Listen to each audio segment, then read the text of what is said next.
Hello students, ये हमारा lecture number 7 है और चैप्टर चल रहा है alcohol, phenol and ether. Alcohol, phenol हम डिस्कस कर चुके हैं। आज हम बात करेंगे ईथर की। तो स्टार्ट करते हैं। आज का टॉपिक है ईथर। ईथर एक फंक्शनल ग्रुप होता है जिसका जनरल फॉर्मूला हम क्लास 11th में डिस्कस कर चुके हैं। ईथर का जो जनरल फॉर्मूला है वो क्या होता है भाई, R bond O bond R dash. इसमें ऑक्सीजन के पास 2 लॉन पेयर होते हैं, दोनों R एल्काइल ग्रुप हैं। दोनों एल्काइल सेम भी हो सकते हैं और डिफरेंट भी हो सकते हैं, इसलिए लिखा है R और R डैश। अगर तो एल्काइल दोनों सेम है तो बनेगा सिमेट्रिकल ईथर, और अगर दोनों एल्काइल डिफरेंट है तो बनेगा अनसिमेट्रिकल ईथर। तो ईथर की जो IUPAC नेमिंग थी वो हम कैसे करते थे, एल्कोक्सी एल्केन। एल्कोक्सी किसको बोलते हैं भाई, सबने पढ़ा होगा, जो OR ग्रुप है इसको हम पढ़ते हैं एल्कोक्सी ग्रुप। क्या पढ़ते हैं, एल्कोक्सी ग्रुप। तो वो कोई भी ऑक्सीजन के साथ वाला एल्काइल हो सकता है, लेकिन इसमें एल्कोक्सी ग्रुप में जो R है वो हमेशा होता है स्मॉलर एल्काइल ग्रुप। ठीक है, तो एक OR तो बनाएगा एल्कोक्सी और एक R बनाएगा एल्केन। तो एल्कोक्सी एल्केन इसकी नेमिंग होती है। अभी हम एग्जांपल भी ले लेंगे। कॉमन नेमिंग हम कैसे करते हैं, ऑफ कोर्स एल्काइल ग्रुप, अगर दोनों सेम है तो डाई लग जाएगा, डिफरेंट है तो अल्फ़ाबेटिकली। तो कॉमन नेमिंग कैसे करनी है, एल्काइल ईथर। जैसे मैं एक एग्जांपल ले लेता हूँ, जैसे R हो गया मिथाइल और दूसरा भी R हो गया मिथाइल, मान लो सेम है। ठीक है, तो ROR डैश, ये क्या है, ईथर। कैसा ईथर है ये, सिमेट्रिकल। इसकी नेमिंग करते हैं IUPAC। दोनों R सेम है तो कोई भी R आप ले सकते हो ऑक्सीजन के साथ। मान लो ये वाला R हमने ले लिया OR, तो एल्कोक्सी, एल यानी कि कार्बन कितने हैं, एक है, तो एक कार्बन से क्या बनेगा, ये मिथॉक्सी, और ये हो गया एल्केन, एक कार्बन है तो ये बनेगा मिथेन। तो इसकी नेमिंग हो जाएगी मिथॉक्सी मिथेन। कॉमन नेमिंग कैसे करनी है, 2 मिथाइल है तो इसकी नेमिंग क्या हो जाएगी, डाई, दोनों सेम है तो डाई मिथाइल ईथर। तो स्टूडेंट्स इस तरीके से नेमिंग करते हैं। और एक एग्जांपल ले लेते हैं। मान लो अगर आपने एल्काइल ले लिया ethyl, CH3 single bond CH2O single bond CH2 single bond CH3, oxygen के पास है 2 लॉन पेयर अगेन। ठीक है, अब इसकी नेमिंग करते हैं हम पहले, तो फटाफट से देख लेते हैं। अब क्या है, देखो दोनों R सेम है, चलो इस बार डिफरेंट ले लेते हैं, कोई बात नहीं। हमने ले लिया मिथाइल सपोज, इस बार क्या है, एक मिथाइल है एक इथाइल है। ठीक है, तो एल्कोक्सी पार्ट कौन सा बनाएगा, ऑफ कोर्स ऑक्सीजन तो आएगा ही, लेकिन R यानी एल्काइल कौन सा लेना है, स्मॉलर। स्मॉलर कौन सा है, ये वाला, 1 कार्बन का। ये है बड़ा एल्काइल 2 कार्बन का, तो एल्कोक्सी इस बार ये बनेगा OR। तो 1 कार्बन है तो ये बन गया मिथॉक्सी अगेन, और ये एल्केन बनाएगा, 2 कार्बन है, सिंगल बॉन्ड है तो बनाएगा इथेन। तो इसकी नेमिंग हो जाएगी मिथॉक्सी इथेन। अब बात कर लेते हैं कॉमन नेमिंग की, क्योंकि दोनों एल्काइल की नेमिंग तो करनी है। डिफरेंट है तो अल्फ़ाबेटिकल ऑर्डर में करेंगे। ये मिथाइल है ये इथाइल है, तो पहले ABCD में क्या आता है, E, तो इसकी नेमिंग क्या हो जाएगी, फिर पहले इथाइल फिर मिथाइल और फिर ईथर। ठीक है, तो स्टूडेंट्स ये तो थी बात नॉमेनक्लेचर की जो हमने क्लास 11th में पढ़ा था। ठीक है, अब हमने फटाफट से इसके बारे में पढ़ना जो है वो है, इसकी प्रिपरेशंस हम पढ़ेंगे, फिजिकल प्रॉपर्टीज़ और इसकी केमिकल प्रॉपर्टीज। चलो फिर स्टार्ट करते हैं स्टूडेंट्स। पहले बात करते हैं प्रिपरेशन की। ठीक है, ईथर जिसका जनरल फॉर्मूला हम पढ़ ही चुके हैं, तो सबसे पहले प्रिपरेशन पढ़ेंगे भैया। इसकी 2 प्रिपरेशन हमें डिस्कस करनी है क्लास 12th में। सबसे पहली प्रिपरेशन हम पढ़ेंगे फ्रॉम संजीवनी बूटी हेलोएल्केन, फ्रॉम हेलोएल्केन्स। ठीक है, हेलोएल्केन को संजीवनी बूटी मैंने नाम इसलिए दिया है क्योंकि हेलोएल्केन एक ऐसा फंक्शनल ग्रुप है जिससे हम बाकी कोई भी फंक्शनल ग्रुप जो है इजीली प्रिपेयर कर सकते हैं। ठीक है, तो ये रिएक्शन क्योंकि हमने फर्स्ट चैप्टर में पढ़ी थी हेलोएल्केन हेलोएरीन में, तो ये रिएक्शन होगी रिपीट यहाँ पे। ठीक है, हमने एक केमिकल प्रॉपर्टी पढ़ी थी हेलोएल्केन की, न्यूक्लियोफिलिक सब्स्टिट्यूशन रिएक्शन, जिसमें एक स्ट्रॉन्ग न्यूक्लियोफाइल एक वीक न्यूक्लियोफाइल को डिस्प्लेस कर देता है। ठीक है, तो हेलोल्केन से कैसे बनाना है भाई, वही फॉर्मेट है, सब कुछ सेम, कि आपको हेलोल्केन लेना है। हेलोल्केन यानी R बॉन्ड X, इसको ट्रीट कराना है तुम्हें या तो सोडियम एल्कोक्साइड या पोटेशियम एल्कोक्साइड का एक्वस सॉल्यूशन लेके हीट करना है। ठीक है, ये ले लिया आपने हेलोल्केन, और ये क्या है, इसको हम क्या पढ़ेंगे, this is sodium elk oxide. ठीक है, कार्बन और हेलोजन में इलेक्ट्रोनेगेटिव कौन ज़्यादा है, हेलोजन है, तो इलेक्ट्रोनेगेटिव डिफरेंस की वजह से ये सिग्मा इलेक्ट्रॉन्स को अपनी तरफ अट्रैक्ट कर लेगा, जिसकी वजह से एक वायर कर लेगा पार्शियल डेल्टा नेगेटिव चार्ज और इस पे आ जाएगा partial delta positive charge, polar है। अब फटाफट से देखो इसमें न्यूक्लियोफाइल स्ट्रॉन्ग कौन है, एल्कोक्साइड, बताया था मैंने। किससे ज़्यादा स्ट्रॉन्ग है ये, हैलाइड से। तो ये क्या करेगा, ये इसको डिस्प्लेस कर देगा, क्या कर देगा, डिस्प्लेस। तो इसमें निकलेगा क्या, इसमें निकल जाएगा NaX।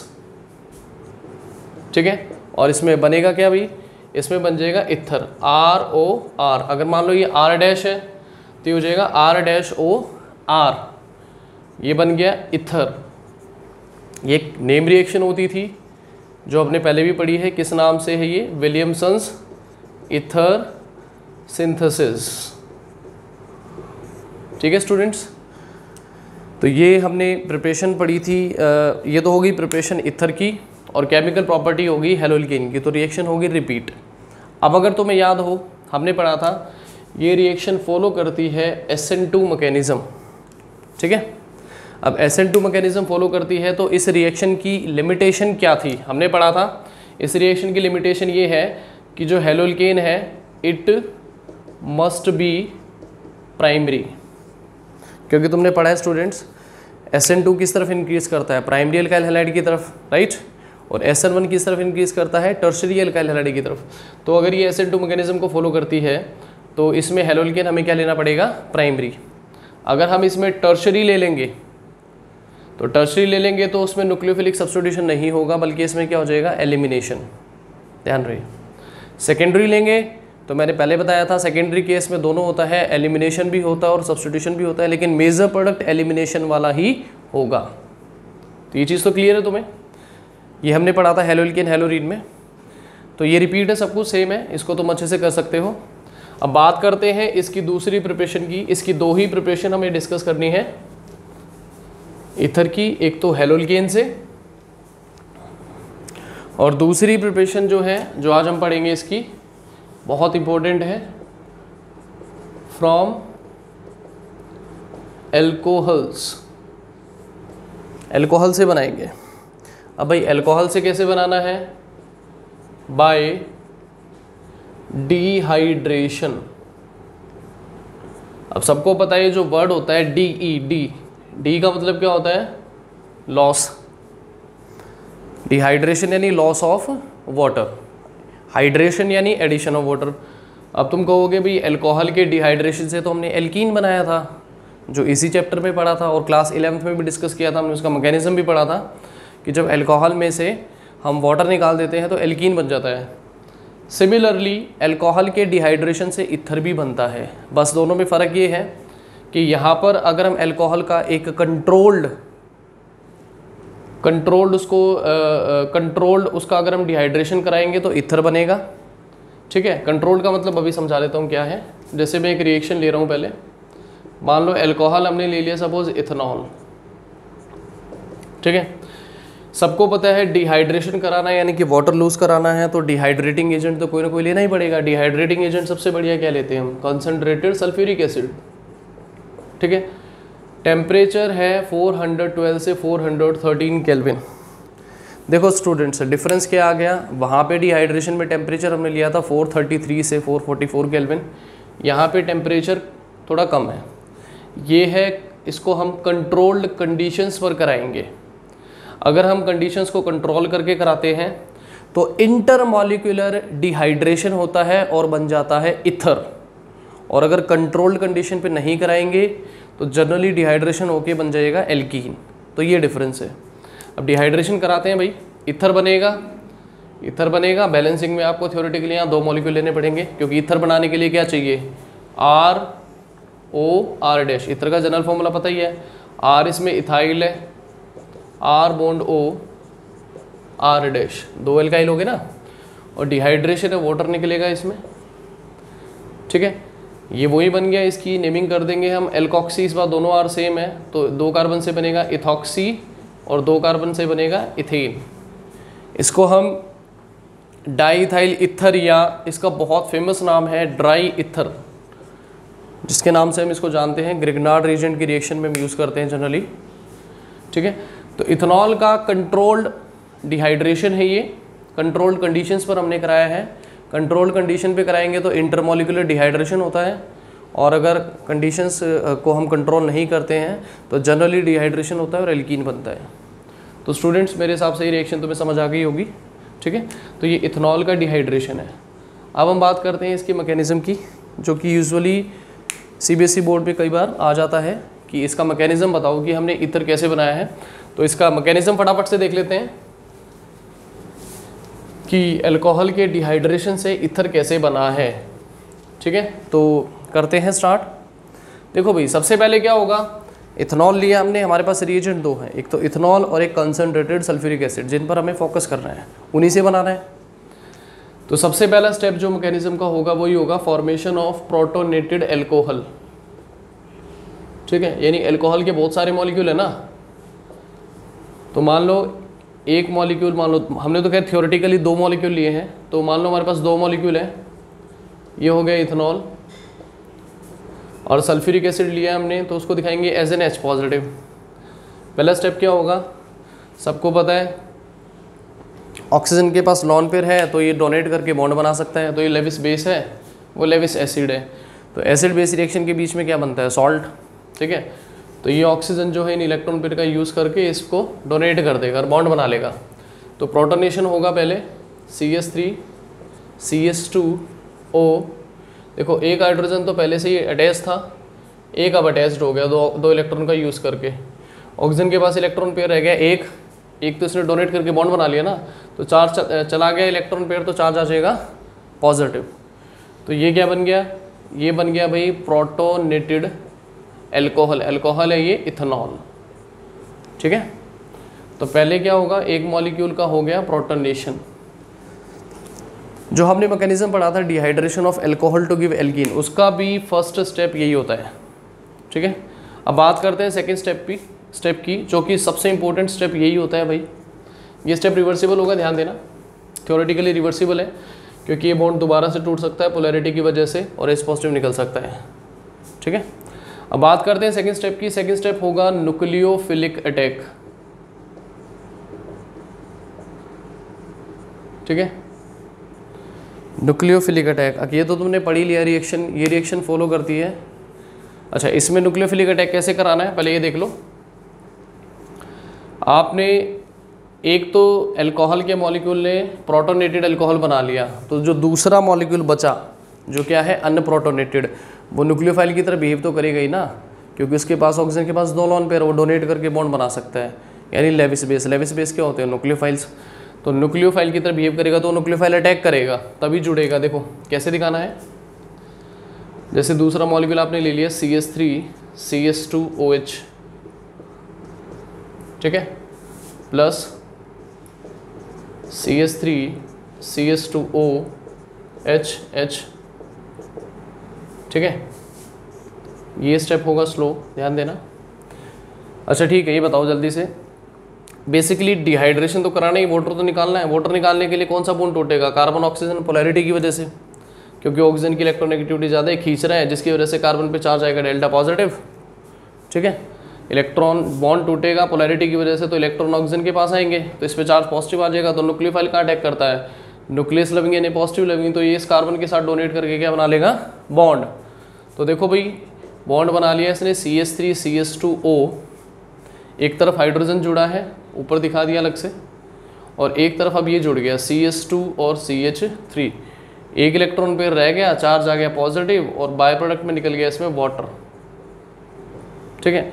ये क्या बन गया, ये है प्रोटोनेटेड ईथर। ईथर वही है ये, इथॉक्सी इथेन।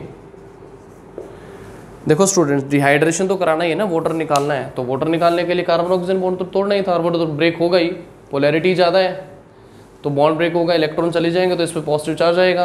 तो न्यूक्लियोफाइल कहाँ अटैक करते हैं, न्यूक्लियोफाइल क्या होते हैं, न्यूक्लियस लविंग यानी पॉजिटिव लविंग, तो ये इस पर अटैक करेंगे। अटैक का मतलब होता है बॉन्ड बनाना केमिस्ट्री में। तो ये ऑक्सीजन इस कार्बन के साथ बॉन्ड बना लेगा, तो ये जुड़ तो गया CH2CH3, ये वही तो 2 इलेक्ट्रॉन है जो ऑक्सीजन ने इसको डोनेट करके इसके साथ बॉन्ड बनाया है, तो बन गया कुछ कुछ ईथर जैसा।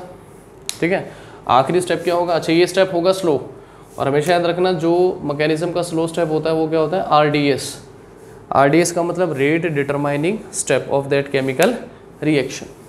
क्लियर। अब बात करते हैं थर्ड स्टेप की। अब क्या रह गया, सिर्फ ये निकालना है भाई हाइड्रोजन। तो आखिरी स्टेप क्या होगा, सबको पता है डी प्रोटोनेशन होगा भाई। डी प्रोटोनेशन का मतलब क्या होता है, loss of A proton. D का मतलब लॉस, प्रोटोनेशन यानी प्रोटॉन का लॉस, प्रोटॉन यानी कि H पॉजिटिव। ठीक है, तो डी प्रोटोनेशन करा देंगे भाई। देखो CH3 CH2O H CH2 और CH3 electron pair charge positive. ठीक है, ये वाला बॉन्ड ब्रेक होगा ऑफ कोर्स पोलैरिटी की वजह से, इलेक्ट्रॉन आएंगे ऑक्सीजन के पास। ठीक है, ये स्टेप होगा फास्ट क्योंकि पोलैरिटी ज़्यादा है। और क्या बनेगा, देखो भाई CH3 CH2O CH2 CH3 ether बन गया, और बाय प्रोडक्ट में निकल गया H पॉजिटिव, वही निकल गया जो हम शुरू में लेके चले थे। ठीक है, तो ये बन गया of course again ethoxy ethane या ड्राई ईथर भी इसको हम बोल सकते हैं। तो ये एक थ्योरेटिकल प्रूफ है जिसको मैकेनिज्म कह रहे हैं कि रिएक्टेंट से प्रोडक्ट चेंज कैसे हुआ, किसने अटैक किया, क्यों किया, कौन सा बॉन्ड टूटा, इलेक्ट्रॉन की मूवमेंट किस एटम से किस एटम हुई, and ultimately how a reactant changes into the product. तो students with reasons with explanation कि रिएक्टेंट प्रोडक्ट में चेंज कैसे हुआ है, वो स्टेप टू स्टेप, ये जो सिक्वेंशियल जो स्टेप टू स्टेप या जो डिटेल हमें मिलती है स्टेप टू स्टेप, उसी को हम बोलते हैं मैकेनिज्म। और हर रिएक्शन का एक मैकेनिज्म होता है, एक थ्योरेटिकल प्रूफ होता है। ठीक है, हालांकि मैकेनिज्म प्रैक्टिकली एग्जिस्ट नहीं करते हैं। ठीक है, ये चीज़ ध्यान रहे। तो ये था dehydration of alcohol to give ether. ठीक है, अब इस पर एक क्वेश्चन NCERT का जो बहुत बार CBSE बोर्ड में पूछा गया है और बहुत इंपॉर्टेंट क्वेश्चन है। अगर इस रिएक्शन की मैं बात करूँ dehydration of alcohol to give ether, तो इसमें एल्कोहल्स का जो रिएक्टिविटी ऑर्डर है वो होगा भाई प्राइमरी सबसे ज़्यादा, फिर सेकेंडरी, फिर टर्शरी। प्राइमरी से तो अभी हमने इथर बनाया ही है। Secondary and tertiary is not a suitable method. ठीक है, सेकेंडरी और टर्शरी जो अगर हम अल्कोहल लेते हैं तो इथर बनाने के लिए वो एक सूटेबल मेथड नहीं है। क्यों नहीं है, क्योंकि सेकेंडरी और टर्शरी अल्कोहल अगर हम लेते हैं तो डिहाइड्रेशन होकर वो एल्कीन बनाते हैं। उसका रीज़न मैं तुम्हें बताता हूँ क्या रीज़न है। देखो रीज़न ये है कि मान लो अगर हम टर्शरी अल्कोहल लेते हैं, एक मॉलिक्यूल तो प्रोटोनेशन करके बना ही लेगा प्रोटोनेटेड अल्कोहल। तो मान लो ये जो सेकंड स्टेप जिसमें न्यूक्लियोफिलिक अटैक हो रहा है, ये तो अल्कोहल कौन सा था, प्राइमरी, जिसका प्रोटोनेशन हुआ था। अगर यहाँ पे अल्कोहल हम ले लेंगे सेकेंडरी या टर्शरी, तो सीधी सी बात है भाई न्यूक्लियोफाइल को अटैक करना है इस कार्बन पे। तो क्योंकि अगर एल्काइल ज़्यादा होंगे तो वो हिंड्रेंस प्रोड्यूस करते हैं, स्टीरिक हिंड्रेंस। स्टीरिक हिंड्रेंस का मतलब एक तरीके की एक क्राउडिंग, एक भीड़ इकट्ठा करते हैं। ठीक है, तो जितने ज़्यादा एल्काइल ग्रुप होंगे तो न्यूक्लियोफाइल का अटैक करना उतना ही हो जाएगा मुश्किल। तो इसका मतलब क्या है, प्रोटोनेटेड इथर नहीं बनेगा। अगर आप यहाँ पे सेकेंडरी या टर्शरी अल्कोहल लेते हो तो सेकंड स्टेप जो मैकेनिज्म तो ऐसे ही चलेगा, न्यूक्लियोफिलिक अटैक होगा। अगर यहाँ पर अल्कोहल सेकेंडरी या टर्शरी होगा तो ज़्यादा एल्काइल ग्रुप होने की वजह से स्टीरिक हिंड्रेंस प्रोड्यूस होगा और न्यूक्लियोफाइल का अटैक करना होगा मुश्किल। और अटैक करना मुश्किल होगा तो इसका मतलब क्या है कि प्रोटोनेटेड इथर नहीं बनेगा। और इंस्टेड ऑफ दैट अगर सेकेंडरी या टर्शरी अल्कोहल होगा तो वो प्रेफर करेगा वाटर लूज करना और बनाएगा कार्बोकेटायन, जो हमने उसके मैकेनिज्म में पढ़ा था। और जब कार्बोकेटायन बन जाएगा तो वो फर्दर क्या करेगा, डी प्रोटोनेशन से बना देगा एल्कीन। इसका मतलब ये है स्टूडेंट्स कि अगर हम सेकेंडरी और टर्शरी अल्कोहल यहाँ लेंगे तो ईथर की बजाय एल्कीन बनेगा। क्यों बनेगा, क्योंकि सेकेंड स्टेप में न्यूक्लियोफिलिक अटैक होगा ही नहीं।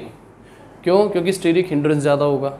सबसे ज़्यादा किस में होता है, टर्शरी में, उससे कम होगा सेकेंडरी में, और सबसे कम तो प्राइमरी में होता है। ठीक है, तो ये चीज़ तुम्हें क्लियर होगी।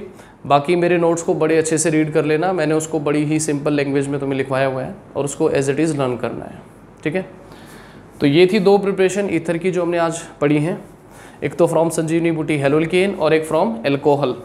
अब हम बात करते हैं जल्दी से फिजिकल प्रॉपर्टीज़ पे आते हैं। उसके बाद इसकी 2 केमिकल प्रॉपर्टीज़ हैं, उसके बाद ये चैप्टर कंप्लीट हो जाएगा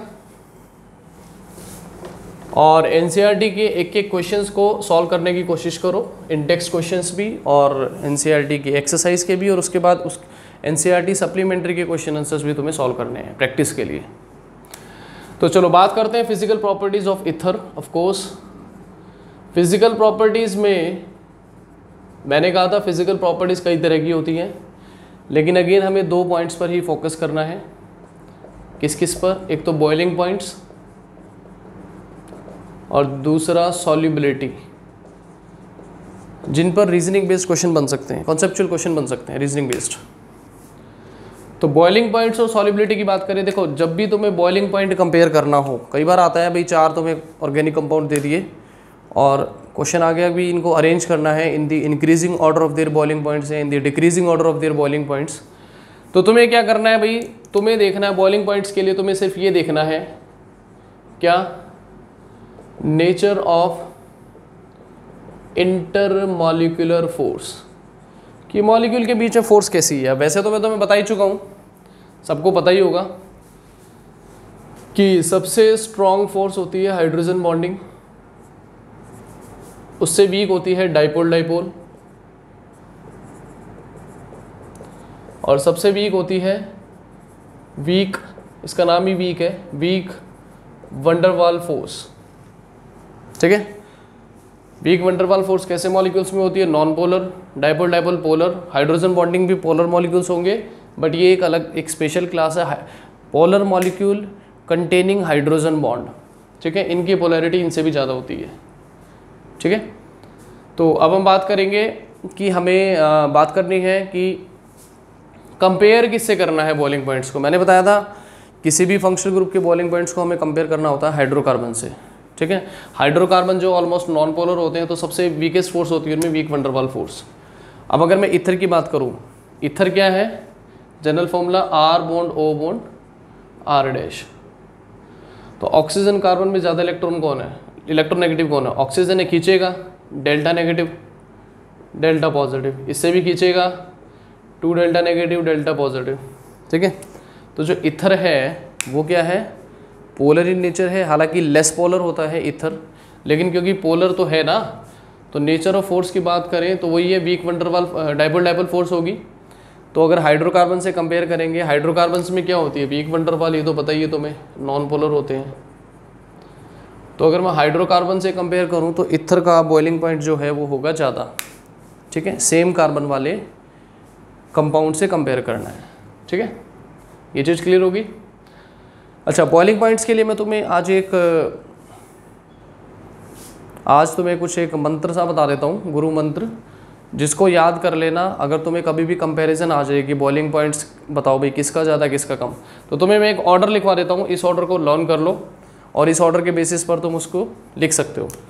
तो स्टूडेंट्स बता देता हूँ, सबसे ज़्यादा बॉइलिंग पॉइंट होता है कार्बोक्सिलिक एसिड का, ठीक है। उसके बाद अल्कोहल्स का, उसके बाद होता है भाई कीटोन का, क्योंकि पोलैरिटी ज़्यादा है। उसके बाद होगा एल्डिहाइड का, उसके बाद होगा अमाइंस का, उसके बाद होगा ईथर का, और सबसे कम होता है हाइड्रोकार्बन्स का। तो स्टूडेंट्स इस ऑर्डर को आप लर्न करने की कोशिश करें, तो इस ऑर्डर से भी तुम डायरेक्टली डिस्टिंग्विश कर सकते हो कि किसका बॉइलिंग पॉइंट ज़्यादा होगा और किसका कम, ठीक है। तो बॉइलिंग पॉइंट्स को तुम अच्छे से समझ गए होगे और इसको याद कर लेना। तो सेकंड फिजिकल प्रॉपर्टीज़ पे आते हैं, सॉल्युबिलिटी पे।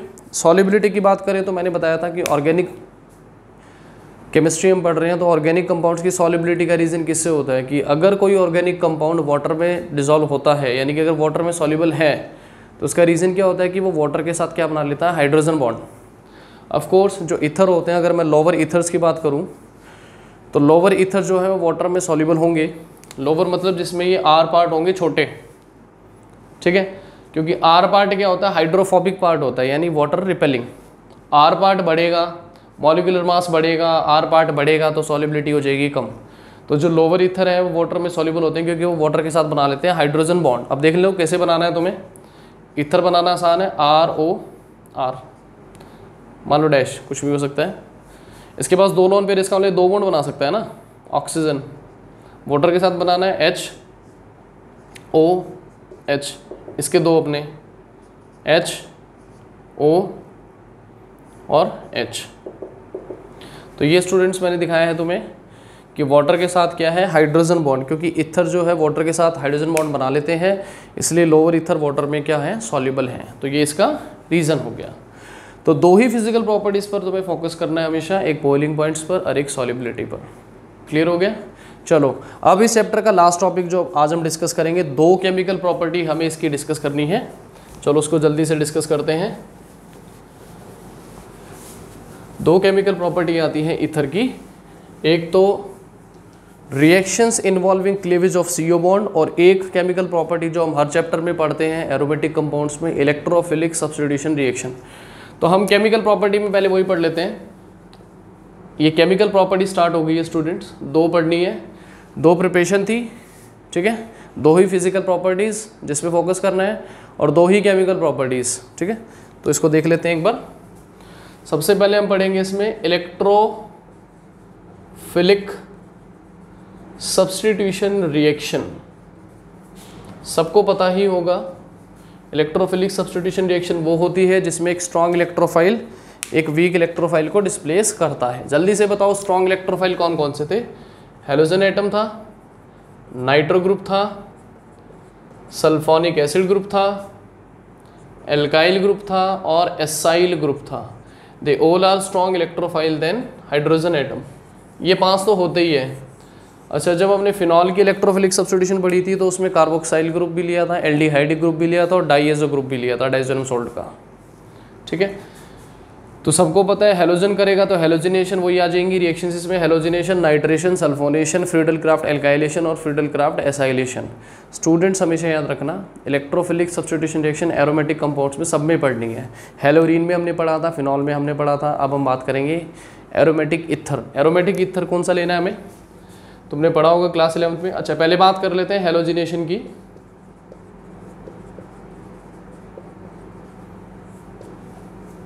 एरोमेटिक ईथर आपको ये लेना है, एक आर तो आपको अराइल यानी फिनाइल लेना ही पड़ेगा, ROR डैश, इसको हमने क्या बोला था? एनिसोल, ठीक है। वैसे इसकी नेमिंग IUPAC मिथॉक्सी बेंजीन भी होती है, लेकिन इसको इस नाम से हम बहुत ज़्यादा जानते हैं, ROR डैश यानी कि एरोमेटिक ईथर यानी कि एनिसोल।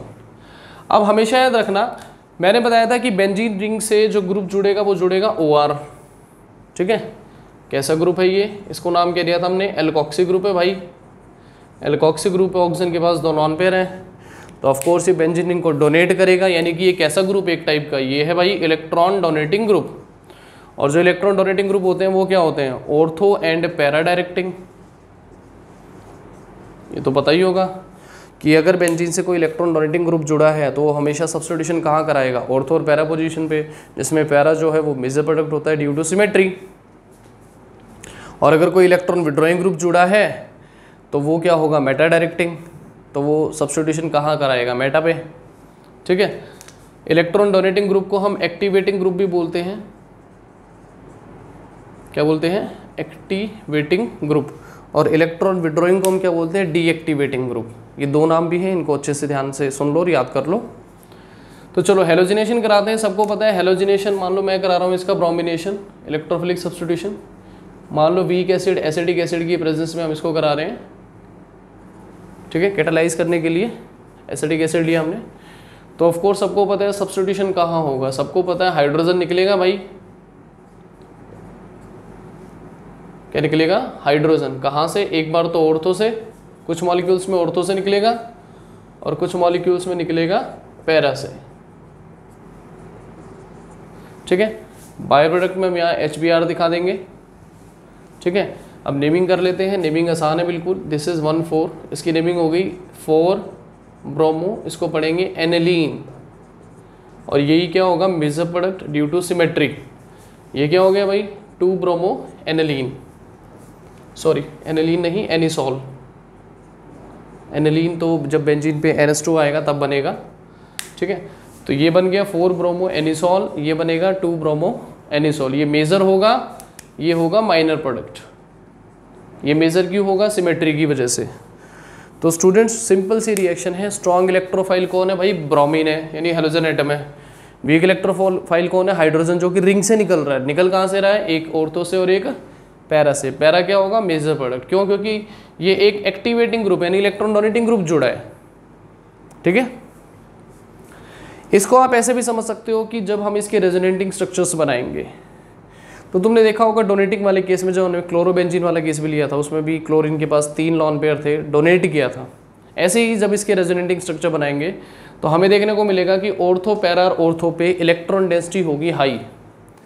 तो इलेक्ट्रोफाइल कहाँ अटैक करता है? इलेक्ट्रोफाइल होते हैं इलेक्ट्रॉन लविंग यानी नेगेटिव लविंग, वहाँ अटैक करेंगे जहाँ इलेक्ट्रॉन डेंसिटी होगी ज़्यादा। तो सब्स्टिट्यूशन भी कहाँ होगा? वहीं होगा। तो इसलिए सब्स्टिट्यूशन कहाँ होता है? ऑर्थो पैरा ऑर्थो पे, ठीक है। ऑर्थो तो एक ही हो गया, चाहे यहाँ एक हो गया पैरा। क्लियर? अगर कोई इलेक्ट्रॉन विड्रॉइंग ग्रुप जुड़ता और उसके रेजोनेटिंग स्ट्रक्चर बनाते हैं तो इलेक्ट्रॉन डेंसिटी पॉजिटिव चार्ज आ जाता है, फिर उसमें ऑर्थो पैरा ऑर्थो पे तो आ जाता है पॉजिटिव। कहाँ पे नहीं होता? मेटा पे। तो इसका मतलब इलेक्ट्रॉन डेंसिटी उस केस में कहाँ पर ज़्यादा है? बेटा पे, क्योंकि वहाँ पे पॉजिटिव चार्ज नहीं है। इसका मतलब नेगेटिव चार्ज हम कंसिडर कर सकते हैं, पॉजिटिव नहीं है ना, तो इसका मतलब नेगेटिव ज़्यादा है। तो सब्स्टिट्यूशन होगा मेटा पे, ये ध्यान रहे। तो ये था हेलोजिनेशन। ऐसे ही बात करेंगे हम नाइट्रेशन की, जल्दी से कर लेते हैं इसको डिस्कस। सेकेंड केमिकल प्रॉपर्टी इसी में इलेक्ट्रोफिलिक सब्स्टिट्यूशन में आती है नाइट्रेशन। उस प्रोसेस को नाइट्रेशन हम कहेंगे जिसमें नाइट्रो ग्रुप जो है वो being a strong electrophile will displace hydrogen atom. चलो ठीक है भाई, देख लेते हैं। मान लो हमने वही ले लिया एरोमेटिक ईथर, ठीक है, एनिसॉल। चलो ठीक है, इसका नाइट्रेशन कराते हैं। नाइट्रेशन के लिए हम रिएजेंट क्या लेते हैं? सबको पता है, एन से नाइट्रेशन, एन से नाइट्रिक एसिड। नाइट्रिक एसिड को ऐसे ब्रेक कर लेना क्योंकि ये इलेक्ट्रोफाइल अलग से दिखा देना, कॉन्सेंट्रेटेड। अच्छा, नाइट्रेशन किसकी प्रेजेंस में कराते हैं? ऑफ कोर्स सल्फ्यूरिक एसिड की प्रेजेंस में होता है हमेशा, क्योंकि सल्फ्यूरिक एसिड का रोल क्या होता है? इलेक्ट्रोफाइल को जनरेट करना या उसको एक्टिवेट करना, ठीक है। तो सबको पता है ये इलेक्ट्रोफाइल है। एक बार आ जाएगा भाई ऑर्थो पे और एक बार आ जाएगा पैरा पे। ये एक बार आ गया ऑर्थो पे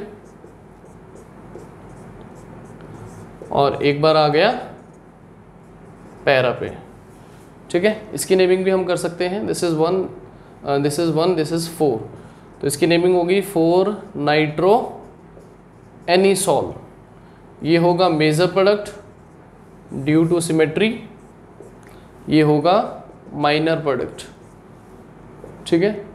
ये हो गया 2 नाइट्रो एनिसॉल, ये हो गया 4 नाइट्रो एनिसॉल। अच्छा, हाइड्रोजन यहाँ से OH यहाँ से बचेगा तो बाय प्रोडक्ट निकलेगा इसमें वाटर, ठीक है। तो ये था स्टूडेंट्स नाइट्रेशन। सबको सेम है, वही ऑर्थो पैरा पे ही होगा सब्स्टिट्यूशन। इसके बाद हम बात कर लेते हैं सल्फोनेशन की, और बहुत इंपॉर्टेंट टॉपिक पे अब हम आ गए हैं, थर्ड पे, सल्फोनेशन। बड़े ध्यान से सुनना इसको। सल्फोनेशन जो है वो एरोमेटिक ईथर में यूजुअली नहीं होता है, ध्यान रहे। सल्फोनेशन नहीं होता है किसमें? एरोमेटिक ईथर में नहीं होता है, क्योंकि सल्फोनेशन के लिए हम क्या लेंगे? Sulphuric acid. उस सल्फ्यूरिक एसिड को हम सिंपल H पॉजिटिव भी लिख सकते हैं। क्या लिख सकते हैं? H positive. अब जो सल्फ्यूरिक एसिड हमने लिया है, एसिड तो H पॉजिटिव ही रिलीज करता है ना, तो ये क्या ऑक्सीजन एटम क्या करेगा? इसके साथ डोनेट करके बॉन्ड बना लेगा, इसका प्रोटोनेशन हो जाएगा। क्या हो जाएगा? प्रोटोनेशन, एक इलेक्ट्रॉन पेयर चार्ज पॉजिटिव। तो जो सल्फ्यूरिक एसिड हमने लिया था वो इनएक्टिव हो गया। अब वो इनएक्टिव हो गया तो इसका मतलब सब्स्टिट्यूशन नहीं होगा। तो इसी वजह से एरोमेटिक ईथर का सल्फोनेशन नहीं होता है, क्योंकि जो सल्फ्यूरिक एसिड है वो एनिसॉल के साथ रिएक्ट करके, यानी एनिसॉल जो है सल्फ्यूरिक एसिड के साथ रिएक्ट करके उसका प्रोटोनेशन हो जाता है, प्रोटोनेटेड वो ईथर बना लेता है, जिसकी वजह से सल्फ्यूरिक एसिड इनएक्टिव हो गया। और इनएक्टिव हो गया तो इसका मतलब सब्स्टिट्यूशन नहीं होगा, ठीक है। क्लियर हो गया सबको? बहुत इंपॉर्टेंट टॉपिक था ये। इसके बाद ये दोनों वही हैं, फ्रीडल क्राफ्ट एल्काइलेशन और एसाइलेशन। वैसे तो सेम है, सबको पता है फ्रीडल क्राफ्ट एल्काइलेशन एसाइलेशन हम कैसे कराते हैं। हम लेविस एसिड हमें लेना होता है, ठीक है। पहले हम बात कर लेते हैं फ्रीडल क्राफ्ट रिएक्शन की, ठीक है। फ्रीडल क्राफ्ट रिएक्शंस में एक तो एल्काइलेशन है और एक एसाइलेशन है, सबको पता ही है। सबसे पहले बात कर लेते हैं एल्काइलेशन की। एल्काइलेशन में एल्काइल ग्रुप जो है वो being a strong electrophile will displace hydrogen atom, जो कि वीक इलेक्ट्रोफाइल है। ये सारे स्ट्रॉन्ग इलेक्ट्रोफाइल्स थे।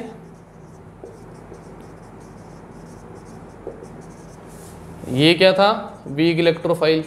ये तो बेटा हर चैप्टर पे पढ़ना ही है हमें, ये वाला केमिकल प्रॉपर्टी को हम पढ़ेंगे हर चैप्टर में। तो एल्काइलेशन की बात करें, एल्काइलेशन में क्या करना है? मान लो तुमने ईथर ही ले लिया, एरोमेटिक एनिसॉल ही लेना है हमें, और मान लो इसको हम ट्रीट करा रहे हैं हेलोइल्केन के साथ, ठीक है। ये है मिथाइल ब्रोमाइड या ब्रोमोमिथेन लिख सकते हो, ब्रोमोमिथेन। अब एल्काइलेशन कराना है तो कोई ना कोई एल्काइल ग्रुप वाला रीजन लेना पड़ेगा जिसमें एल्काइल ग्रुप हो। तो क्या करेगा? Being a strong electrophile will displace again hydrogen atom. किसकी प्रेजेंस में?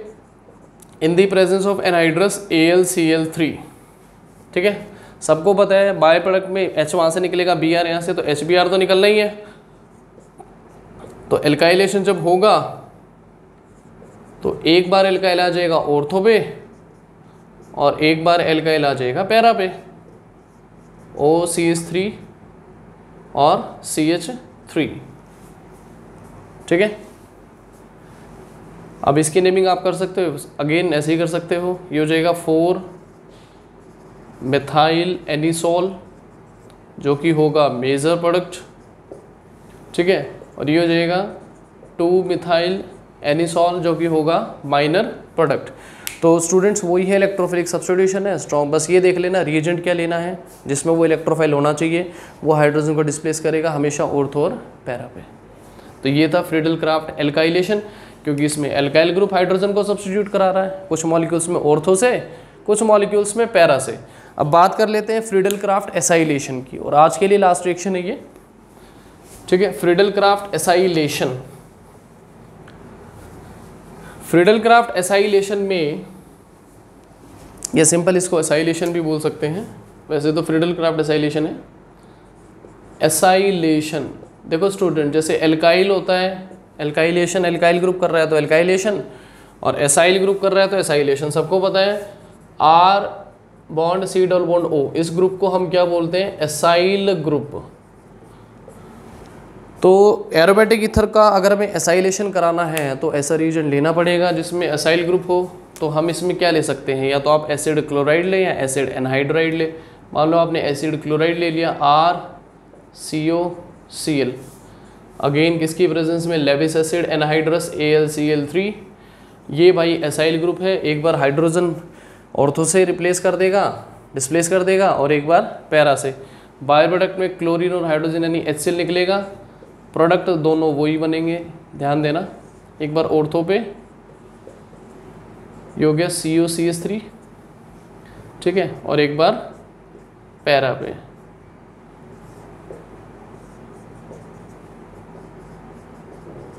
ठीक है, अब इसकी नेमिंग कर देते हैं। नेमिंग कैसे करनी है? ये तो मेजर प्रोडक्ट हो गए तो पता ही है, सिमेट्रिकल है। ये होगा माइनर प्रोडक्ट। नेमिंग देख लें, इस बार यहाँ से नंबरिंग कर देना 1 और 4। इसकी नेमिंग हो जाएगी, this is what, 4 methoxy acetophenone, ठीक है, और ये हो जाएगी 2 मिथॉक्सी एसिटोफिनॉन। तो रिएजेंट्स याद रखने, एल्काइलेशन में एल्काइल हैलाइड लो, एसाइलेशन में एसिड क्लोराइड या एसिड एनहाइड्राइड लो। एसिड एनहाइड्राइड लोगे तो कार्बोक्सिलिक एसिड निकलेगा बाय प्रोडक्ट, सब कुछ सेम। हेलोजिनेशन कराना है तो हेलोजन, नाइट्रेशन कराना है तो नाइट्रिक एसिड, सल्फोनेशन कराना है तो सल्फ्यूरिक एसिड। तो स्टूडेंट ये हमारी एक केमिकल प्रॉपर्टी कंप्लीट हो गई है ईथर की, जो थी इलेक्ट्रोफिलिक सब्स्टिट्यूशन रिएक्शन। वो तो सभी चैप्टर में एरोमेटिक कंपाउंड्स में पढ़ना ही है, जैसे पहले हेलोरीन में पढ़ा था और इसी चैप्टर में फिनॉल में पढ़ा, अब पढ़ लिया एरोमेटिक ईथर में, ठीक है। तो आज के लिए स्टूडेंट्स इतना ही है। अगर तुम्हें मेरा वीडियो आज का पसंद आया है तो स्टूडेंट्स लाइक्स और कमेंट्स ज़रूर करें, और जिन बच्चों ने अब तक मेरा चैनल सब्सक्राइब नहीं किया है वो उसको जल्दी से सब्सक्राइब कर लें। और जिन बच्चों को मेरे नोट्स चाहिए तो मैंने अपना कॉन्टैक्ट नंबर शेयर कर दिया है, तो वो मेरे नोट्स के लिए भी मुझे बता सकते हैं। ठीक है स्टूडेंट्स, थैंक यू बेटा।